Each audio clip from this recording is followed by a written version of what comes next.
Oh, hello and welcome to another episode of B-Movie Enema the series. I'm your host and B-Movie proctologist, Jeff Arbuckle, and with me as always is the lovely Nurse Disembodied. Nurse, how are you? I'm doing great, Doc. Fantastic. Now, the little premise of this show is that Nurse Disembodied and I sit at the ass end of the great B-Movie poop chute, and that delivers weekly movies for us to take a look at and get it all cleaned out of that said poop chute, and hopefully, well, you get some entertainment out of it. This week, the Poop Chute has delivered a fairly decent little Spanish horror film.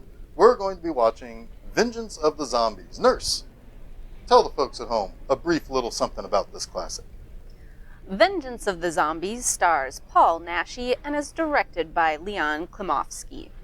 In this well-liked movie, a man rampages through England, killing unsuspecting women. As each victim dies, they are brought to a mysterious and mystical East Indian man to be resurrected and to join his army of zombies.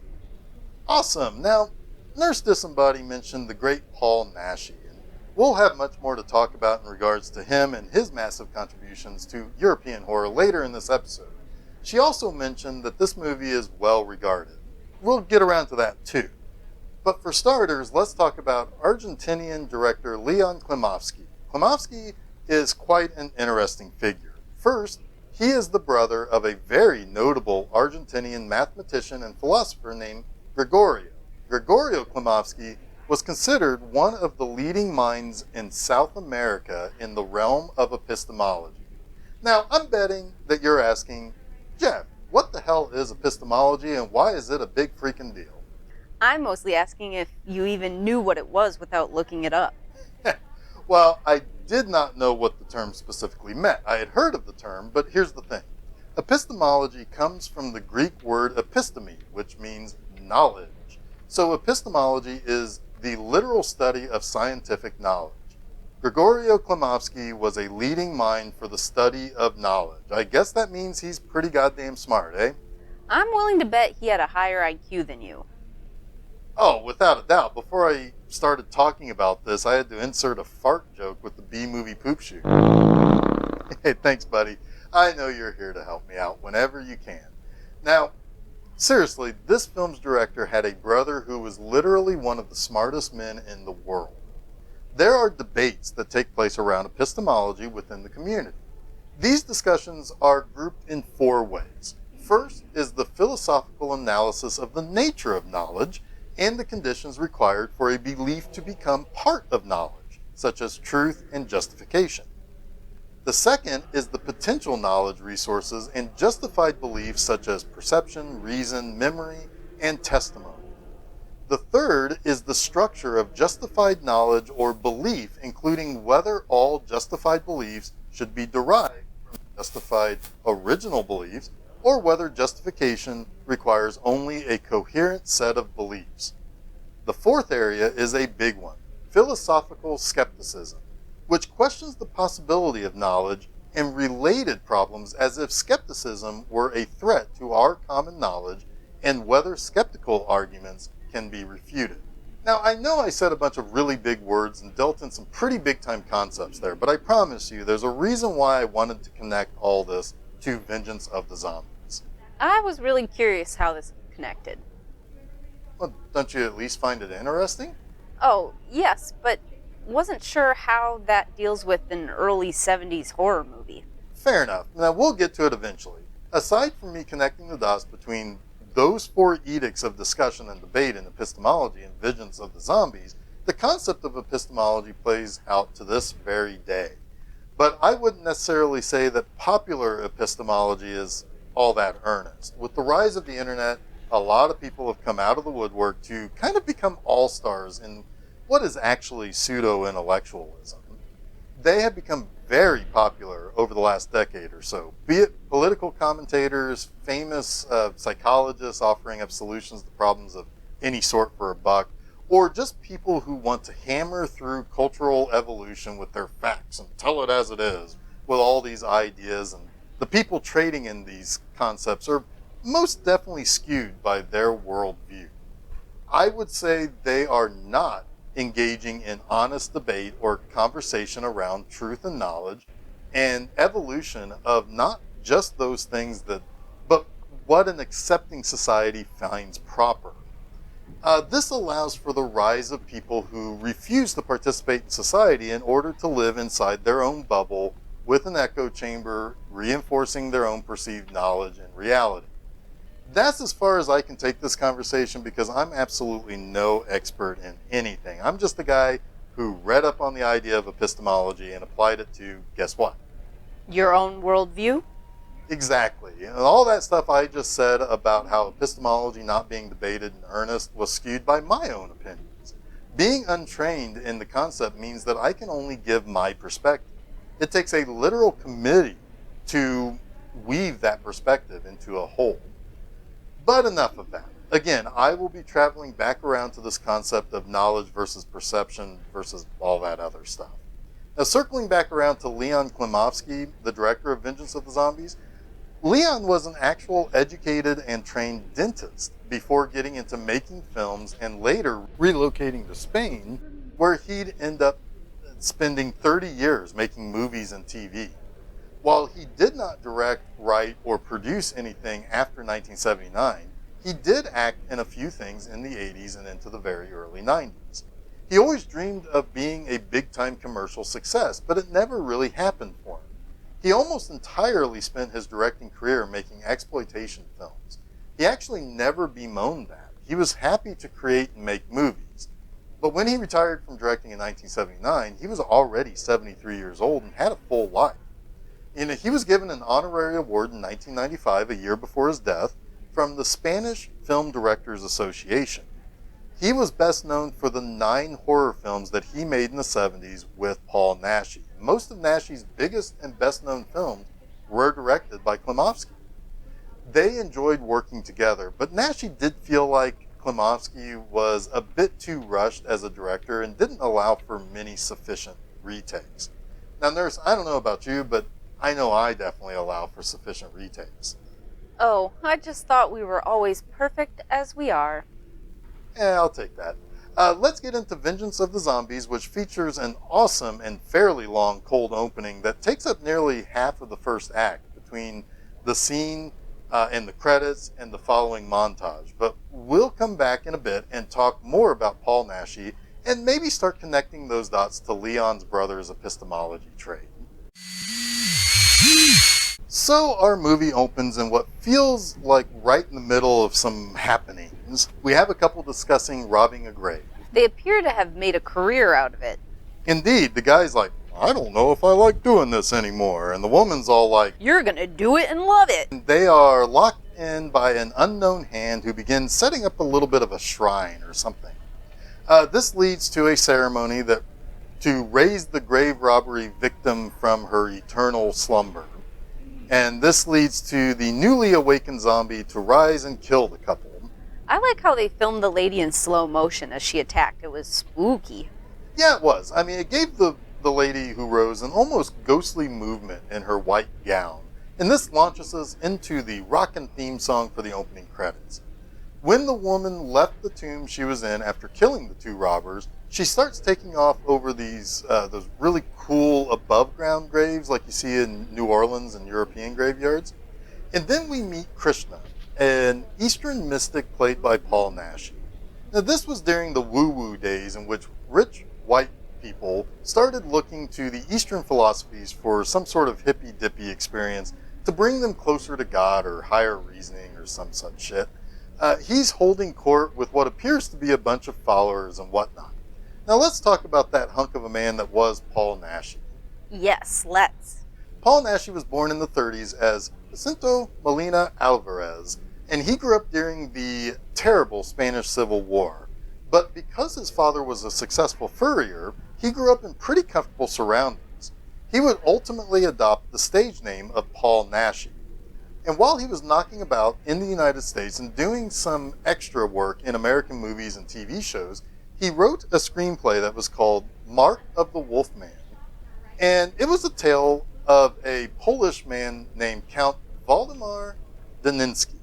And this would be his defining role. He got interest from a Spanish film company to make the movie. However, Nashi never really wanted to play the part of the Wolfman, but had to be cast when finding other suitable actors proved impossible. True story, he actually did try to get Lon Chaney Jr. to play the part, but it wasn't to be. It was also good, though, that it worked out because this would end up making Nashi extremely famous. He would end up writing and starring in 11 sequels centered on the Daninsky character. Maybe even more so than Lon Chaney Jr., Nashi became the guy to play a werewolf. In fact, Nashi still holds the record for the number of roles playing a werewolf. There's actually a record for that? You know, you'd be surprised what they keep records of. Now, here's the thing about these werewolf movies, or El Hombre Lobo, as they are known in Spanish. There were like 12 of these movies in this series, but they were actually not sequels of one another. I called them that, but they really weren't. They were just stories featuring the character he created. This actually was for the best because when they would be exported to the United States, they were often released several years after their original Spanish release, so they were often out of order anyway. Think of it like Bela Lugosi playing Dracula a whole bunch of times, but they were all just individual one-off stories, not compounding or building off the previous entry. Or maybe even a better example are the Mad Max movies, where each film is just another legend of Mad Max and not a linear story about his acts. But Nashi's embodiment of the werewolf character is distinct too. He was savage and athletic, and it would prove to be something he'd literally make a career out of. Nashi's popularity led him to being in many more horror films in his career. He's pretty much the monster man of Spain, and it made him a beloved horror star of Europe. Was he very famous over here? Yeah, he really kind of was. These movies were released over here, and there were probably enough of them that people who were really kind of into these movies would really kind of recognize them and know him well. Plus, with the European flair, they were a bit more gothic in looks, the women were a little bit more exotic, and it found a pretty solid cult following.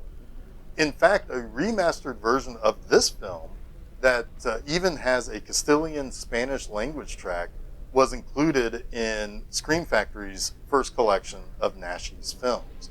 And on top of that, there was a movie made in the mid-aughts called Night Fangs that features a Hispanic monster hunter that was named Nashi after the actor. He has a considerable amount of fans and followers for his horror movies, for sure.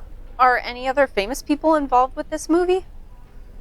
Famous is kind of hard to say. I would assume that a handful of the people associated with this film had some sort of career, either in horror or just in movies in Europe. One person who did have a pretty good career that is seen in this movie is Myrta Miller.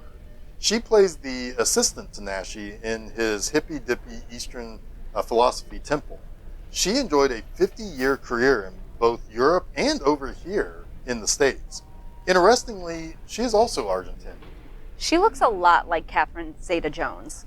Yeah, she really does. When you look her up on the Internet Movie Database, it's hard to not see Catherine Zeta-Jones in the picture that they use. Additionally, there is our primary leading lady who goes by Rami, or Romy. She is playing Elvira and is related to the woman who rose from the grave at the beginning of the movie. Now, Romy was mostly in Spanish movies in the late 60s through the 70s. And she made a little bit of a comeback in the 2000s, but hadn't really appeared in anything since 2014. Now, Elvira is spooked by her cousin attacking her when that lady was supposed to be dead. So when it is brought up that she shouldn't stay home alone, Elvira says she's already planned to go hang out with Krishna. And Krishna bought what was called the Devil's House. Yeah, there's definitely some folklore happening here in this English town. And I'm sure it will all work out well, but how do you like that happening soundtrack? It's all kinds of funky. Yeah, it sure is. Now, the music in the opening credits is definitely upbeat and not at all what you might expect. And then there was that other song that played while we were looking at shots of London. That sounded really familiar. I wonder why. Oh, that? Yeah, it did sound really familiar. Is it, I don't know, maybe the theme song to something else?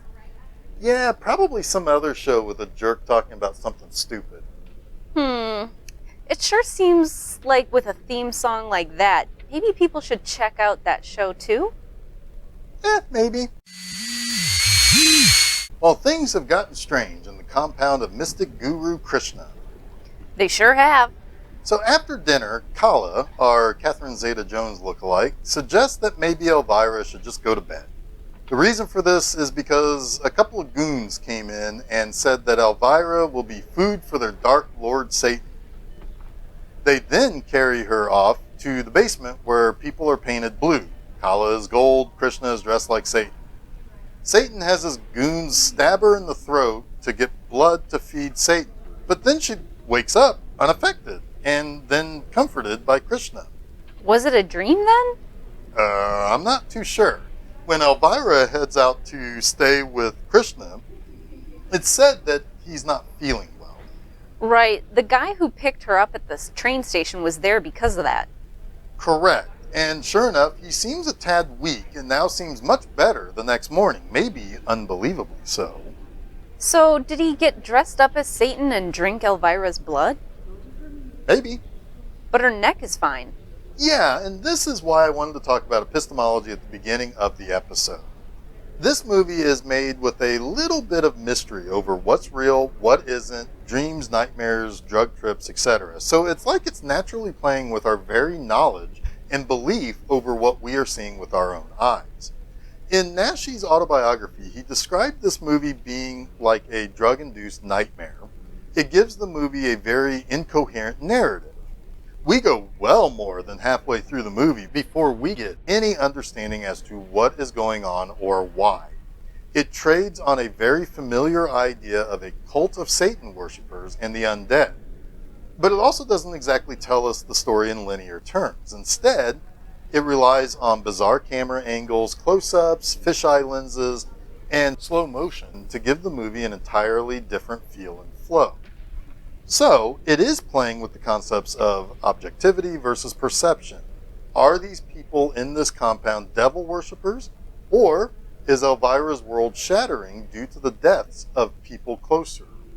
Also, her reaction to people after having some kind of experience with them, either by way of nightmare or reality, is pretty damn nonchalant despite what she is seeing and experiencing. We're only accepting the supernatural stuff in this movie because, well, we're seeing things from outside Elvira's perspective too. We see a guy raise a woman from the dead to kill people.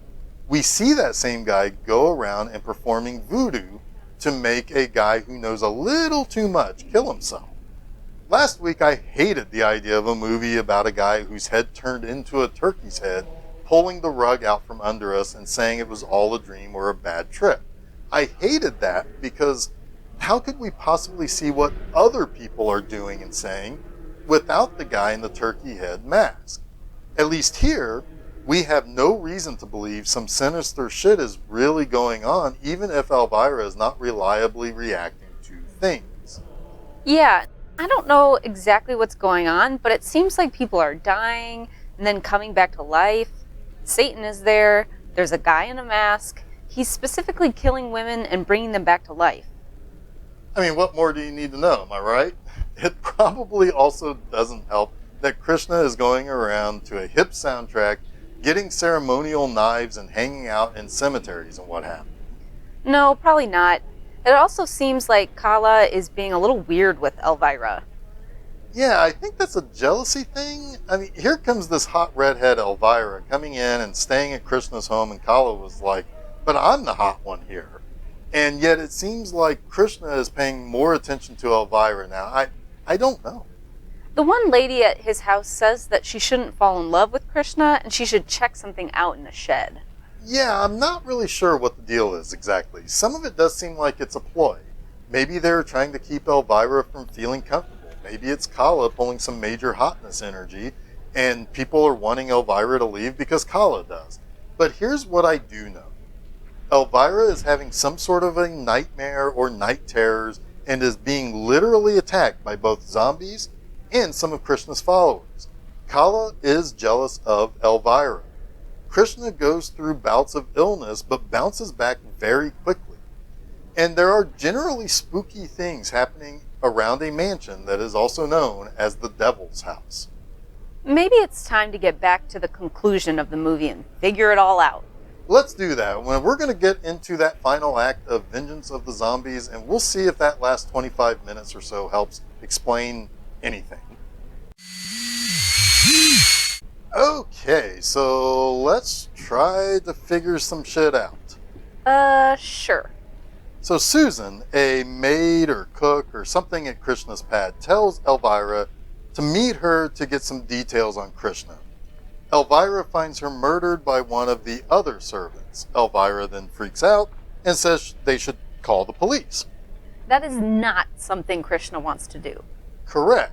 So in an instant, we go from Elvira freaking out about everything, feeling like a goddamn nightmare, to suddenly being A-okay, smiling, and wanting to get it on with Krishna. Yeah, I'm not too sure if this movie is a nightmare or simply Elvira just needs to see someone about her mood swings. No kidding. But anyway, we do know there are shenanigans afoot.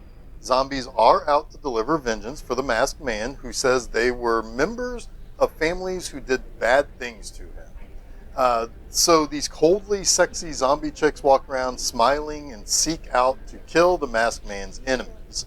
Why wouldn't the masked man do this himself? Because his specialty is in zombies, not murder. That doesn't make any sense. He does murder people in the movie, quite successfully. A lot. Don't worry, it's European. Now, Kala threatens Elvira, and then Elvira finds Krishna in a bad way, but he gets better.